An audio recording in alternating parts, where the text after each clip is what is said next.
Episode 18। सुबह उसने बस एक कटोरी चुन नूडल्स बेची, जिससे उसे 1,000 रुपए की कमाई हुई। लेकिन सिद्धार्थ को कोई जल्दी नहीं थी।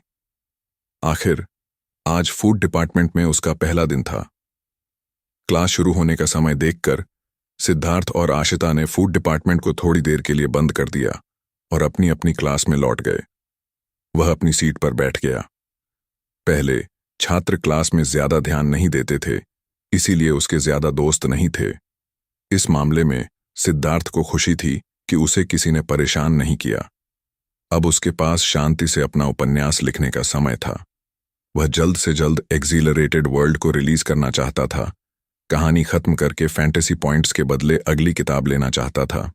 कुछ पैसे कमाने के बाद वह घूमना फिरना शुरू कर सकता था।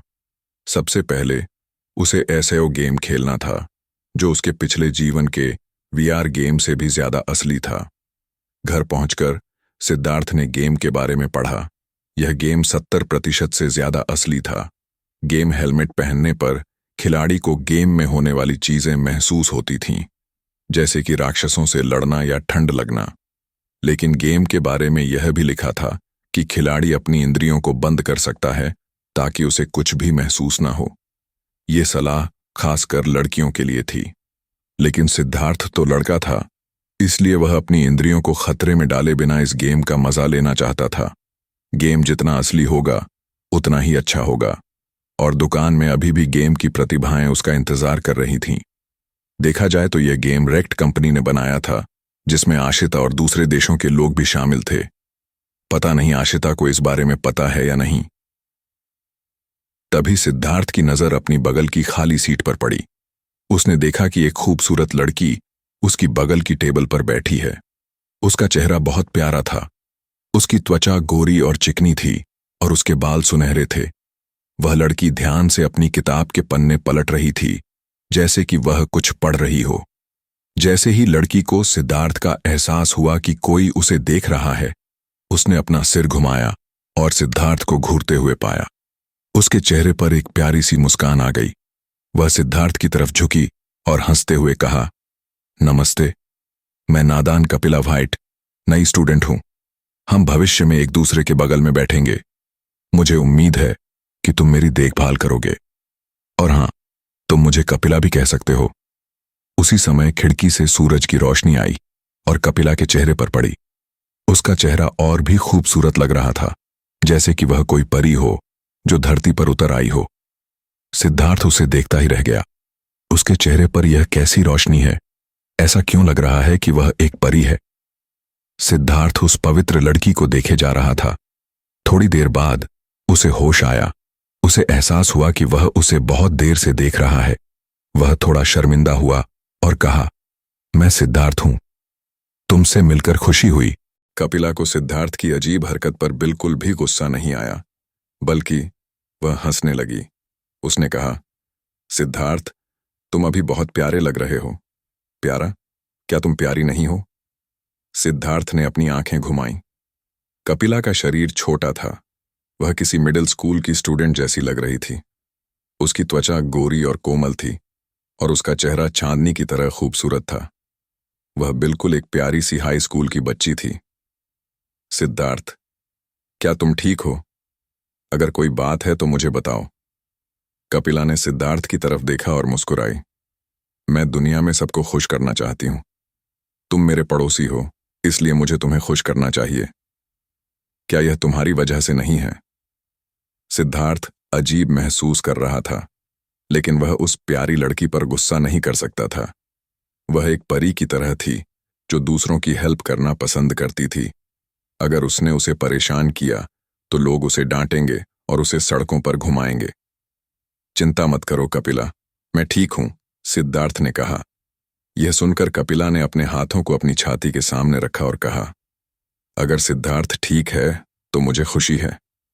क्या तुम पागल हो? तुम दूसरों के बारे में इतना क्यों सोचती हो? सिद्धार्थ ने अपनी आंखें घुमाईं।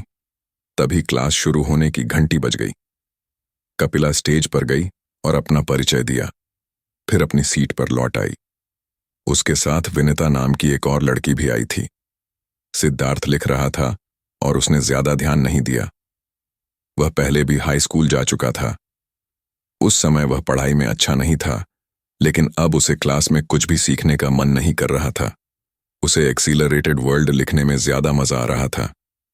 ज्ञान की बात करें तो उसके पास दुकान में सब कुछ था, प्राथमिक से लेकर एडवांस तक। 10 फैंटेसी पॉइंट्स में वह प्राथमिक विद्यालय से लेकर विश्वविद्यालय तक का सब कुछ याद कर सकता था। लेकिन अभी सिद्धार्थ ने इस तरह का ज्ञान लेने का फैसला नहीं किया था। उसकी समझ के अनुसार क्लास में पढ़ाया जाने वाला सब कुछ बेकार था अगर उसे असली जिंदगी में इस्तेमाल न किया जाए। भविष्य में जब उसके पास ज्यादा फैंटेसी पॉइंट्स होंगे तो वह कुछ पॉइंट्स खर्च करके प्राइमरी का ज्ञान ले सकता था। फिर वह हाई स्कूल के टेस्ट भी आसानी से पास कर सकता था। सिद्धार्थ ने अपना सिर झुकाया और अपना फोन निकालकर एक्सीलरेटेड वर्ल्ड लिखना शुरू कर दिया। हालांकि फोन कंप्यूटर से धीमा था, लेकिन वह एक दिन में बहुत कुछ लिख सकता था। लिखते समय सिद्धार्थ को लगा कि कोई उसे देख रहा है। उसने देखा, लेकिन उसे कुछ भी अजीब नहीं लगा। क्या यह शिवांगी हो सकती है? यह सोचकर सिद्धार्थ डर गया।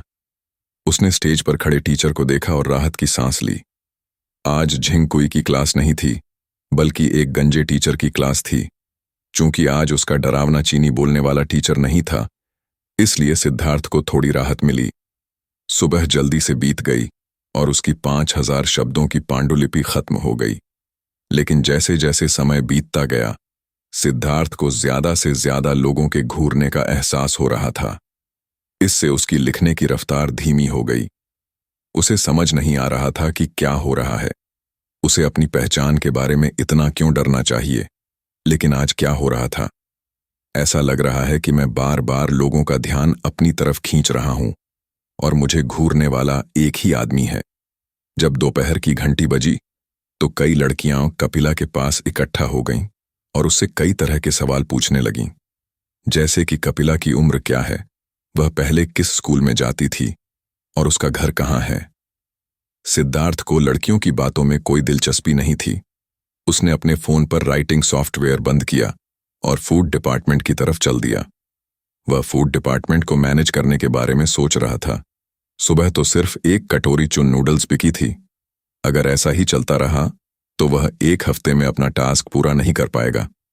लेकिन जब वह फूड डिपार्टमेंट में पहुंचा तो वह यह देखकर हैरान रह गया कि यहां बहुत सारे छात्र हैं। लगभग हर टेबल पर लोग बैठे थे। यह देखकर सिद्धार्थ को हैरानी हुई। क्या मैं इतना मशहूर हो गया कि इतने सारे लोग यहां आ रहे हैं? आशिता सिद्धार्थ से पहले ही फूड डिपार्टमेंट में पहुंच गई थी।